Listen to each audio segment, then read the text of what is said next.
We're all about turning a crappy situation into something positive. $250,000 of credit card debt. I still remember the day when no one turned up. Throw it in the garbage and start from scratch. I could give myself a chance, so I started something. I mean, I think that counts as from poop to gold. Our sponsor for this episode is our 14-day video script challenge. Yes, we are sponsoring our own show. Yes, we are. Welcome back, everyone, to From Poop to Gold. I'm Daniel Harmon, Chief Creative Officer at Harmon Brothers, and your host. My guests today are Bianca Kennedy, as well as Felix Kraus. Did I get that right? Okay, yes. Yeah. Both from Germany. Yes. Here at the Sundance Film Festival, representing their company, and I'm just going to let you say it, so I don't. but if you can tell our audience what you're here for. Our piece is called ANIMALIA SUM, and it's a VR experience that you can watch in an Oculus Go headset. And it is a 360 video, 9 minutes long, with interactive scenes. Yeah, about the future of human food consumption in form of insects. So it's like a, dystopic or utopic vision, you decide. Yeah. It's very cool. So has a lot to do, like you said, with the future of where proteins might be coming from, which there's a lot of hypothesis that will be, in insect form. Largely from what I know and from what I learned some years ago was it's a lot less water to grow that amount of protein as compared to livestock or cows or pigs or whatever it might be. And then also there's some questions around the intelligence of insects, or if they feel pain the same way. And what does your film get into? What all does it explore in those ways? Yeah, exactly. This is the question. When we as humans say that a whale is more important than a bug because we have this feeling, but it's just a feeling. We don't know anything about the bug intelligence, and maybe you have just another set of feelings or emotions or that we don't have, so we can't grasp it, and we don't even have a name for it. So yeah, that's one question we ask in this piece. Yeah, we assume that a whale has more intelligence than a bug because a whale behaves in more of a way that we relate to. Yes, right? And we can scale it a little better. And we don't know that much about insects because there are so many of it. They have a grand variety. So. And we as humans tend to value a whale more because it's closer intelligence-wise to us humans, and because we are like up there. And it's cute, in our opinion. Yeah, whales can be cute. Who are we to judge? So, and I mean, using virtual reality, it's really nice to put the audience in the head of the cricket, for example. When the piece begins, you are looking through the eyes of an insect being swallowed by a human being. Oh, okay. You have antennae attached to your head. You have bug jaws that are like pinching around. So you really feel this insect body extension. But then in the middle part it switches again and you become the human aggressor again. And then you are kind of conflicted because at the first you were rooting for the bugs, and then you have to milk them essentially for their protein, for their also antibiotic medicine stuff that they also produce. So yeah, it's kind of, it raises questions without judging. Okay. So we hope. It's more of an exploration of the questions around it than it is like we should be thinking this way or anything totally. like that. Okay. There are no answers in this piece. From the eyes of the bugs that are protesting and saying why won't you eat whales? It's so 30 human beings could eat one whale and would live a whole life. So why not just kill it one day? It dies anyway. Yeah, that's good questions there. So what was the inspiration behind this? Like where did this idea come from to approach this piece this way? Yeah, we are both artists working separately, but when we join forces, then it's all about the future of evolution. So we did 3 pieces about the intelligence of nature, because, for example, tomato plants grow better if they hear classic music and not rock music. So these were things that really fascinated us. Yeah, I've heard these studies. Yeah, so we like reading studies when we are doing a new project. On tomatoes like Beethoven more than Bon Jovi. Yes. Right? They do. Okay, makes sense to me. I don't know. Yeah, yeah. I don't know if Bon Jovi is sad about this. That's right. We'll never know. Yeah. So this. So now, bugs and where? Yeah. Yeah, well, it kind of evolved. So, like our first projects, we were thinking about what might happen if evolution is not stopping, which it isn't because it's a process. Right. And like thinking about the future in a few thousand years, we propose that there might eventually develop some hybrid beings, have human, have plant, have animal, or third. And there we started to do a film about this weird ecological vision, and from there we kind of continue to create this, at first a trilogy, but now with the VR fourth installment it's like a cosmos dealing with those topics. And the first virtual reality experience that we did together. Because if you want to raise empathy in a person, VR is just the best vehicle to do this. Yeah. Because you can look through the eyes of the Yeah, insect. empathy is always about looking through the eyes of the person or being in their shoes, right? Yeah. Yeah, that's a very good vehicle for that. It makes me wonder what other, this basic concept of putting yourself, because a lot of what VR has been used for, I think, is Porn. is more, well, yeah, there's that. But a lot of it has been used for like just thrill seeking of some kind, right? Of going and experiencing something that you wouldn't go and travel to and experience otherwise. Yeah. But this idea of using VR as a tool for experiencing the empathy of someone else, that's a pretty cool idea. Yes. You know, that's very neat. I mean, to us it's like the first tool where you can really put, the world of dreams and everything that goes on in your head, and that's not in reality but rooted in your head. You can create a second world where you put your audience inside your head and inside your visions, and that wasn't possible before in that way. So to us artists especially, it's an amazing tool. Yeah. This had to have been a challenging project. You said this was this your first VR project? Separately, we did VR You had projects, done VR, but together it's your first. which was a real challenge because working together and bringing those ideas we had together is always conflicting. We are also a couple, and so everything Living tends and to working together in the same space. tends to go around everything kind of. Every year, just insects. This podcast is called From Poop to Gold, and so it's about finding those stories where you've gone from a really crappy, bad situation and turned it into something positive. And usually that happens with an artistic project of this kind, Always. right? It always does. Where you reach a point where in the book, and I always have to remind myself of this, in the book Steal Like an Artist. love that book, Love Lost and Cleon. They talk about the dark night of the soul, or this moment when things get really bad. And it's the same thing as any story in a film or something like that, right? When things get really bad before they get better. 1 hour, 5 minutes. It's always the point in a 90-minute long movie where everything goes. Yeah, that's right. 1 hour and 5 minutes. I've never timed it down to that, but now I know. Yeah. That's awesome. Very formulaic. What was that point in this? And just so I don't mispronounce it, Amelia Sum? Animalia. Animalia Sum? Yeah. Okay.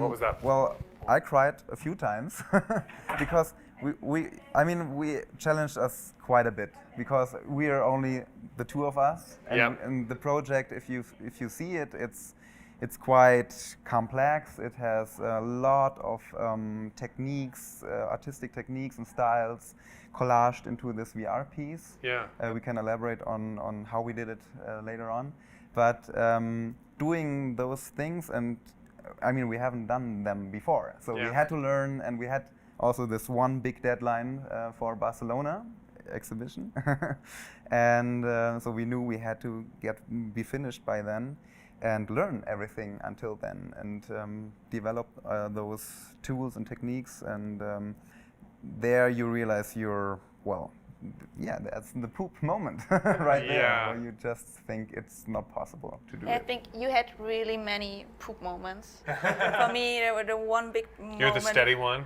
Yeah, you have to balance it out. Yeah, You yeah. can't be both down because then nothing works. Right, Work doesn't mean that I'm right. never down.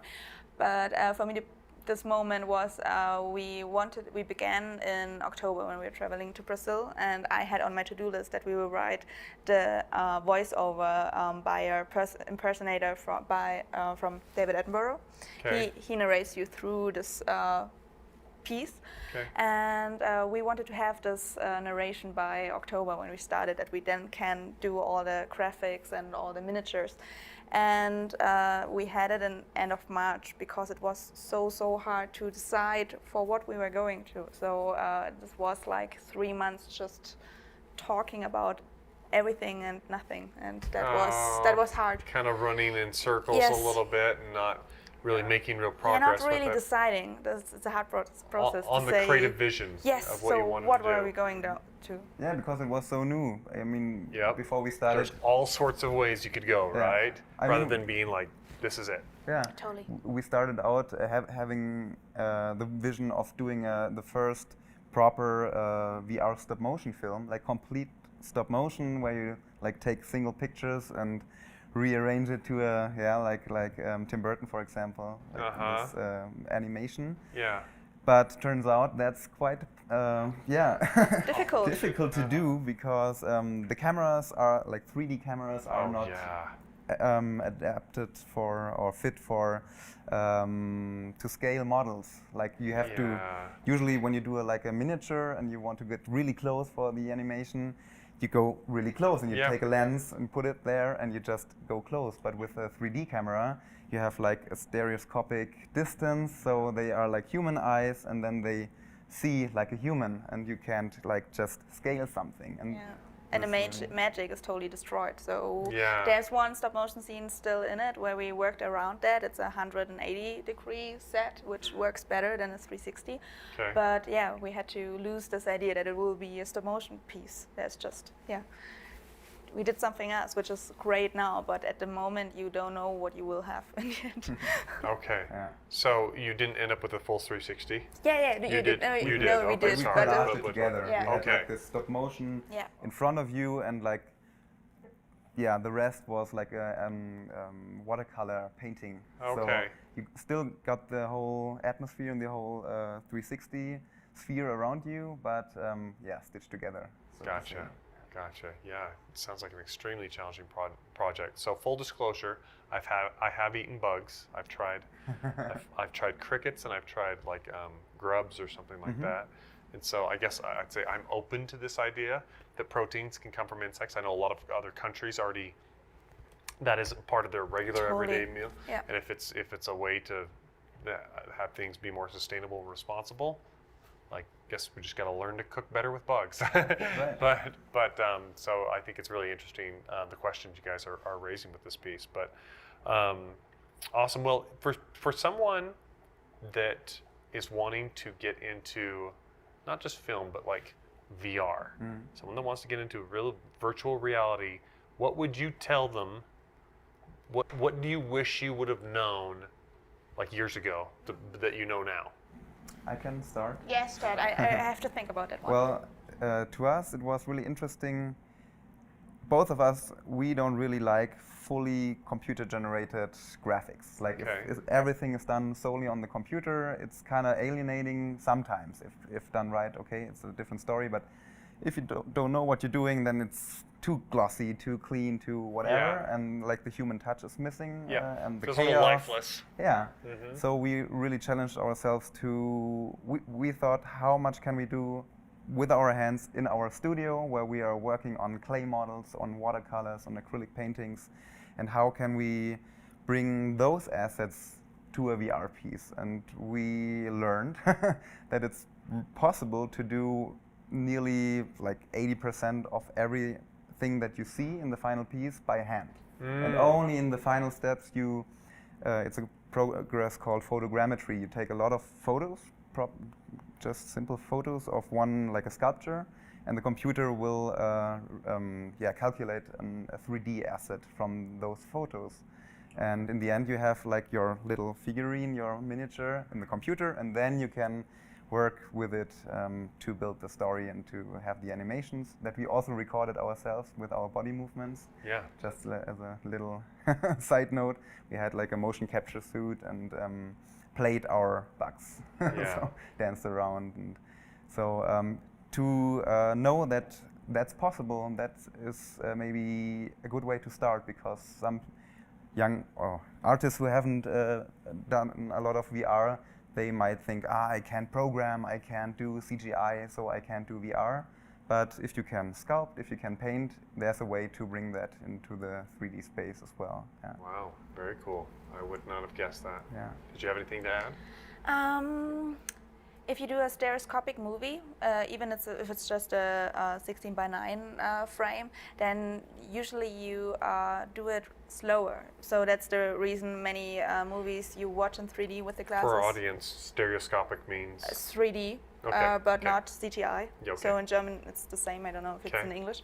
No, And that's fine. I just wanted them to Yeah. know. Stereo vision. Yep. Yeah. Yep. So that's the reason many movies you see in a cinema with 3D glasses don't work, because they were not really made for these glasses. Because if you really shoot one like Pina, for example, which is fantastic, you film this slower. You have another time frame, and I think for VR that's true too, because you have a 360-degree around you, and you go in there and you need to just see everything to get where you are. So you have to think slower when you do the piece. And give the audience time To absorb. Yeah. Yeah, to take it in. Yeah. Very good. Awesome. Well, it's been really nice to have you on. Congratulations on making it into Sundance. Thank you. It's Yeah. awesome. It sounds like you've also, you said, been to Toronto, Barcelona. What were some of the other cities that you've been in? And Germany mostly. Germany, yep. It was Munich, is that where you said you were? Yeah, Munich, Cologne, Berlin. Oh, very cool. All and over Germany. Leipzig in 2 months. Oh, wow. And a museum. Yeah. Very cool. Always nice. Well, that's awesome. Well, thank you so much for your time. Where should our viewers go to find you online? Where should they look you up? We do both have websites. Yeah, well, in my case, it's www.swancollective.com. Swan like the animal, and collective. Okay. .com, and It's just my name, biancakennedy.com. Okay, very cool. Thank you. And thank you for joining us. Make sure to check out harmonbrothers.com if you want to see some of the campaigns that we do as well. And we'll see you on the next one. We all kind of reach that point where we know we've created something awesome and we want to share it with the world, right? Mm-hmm.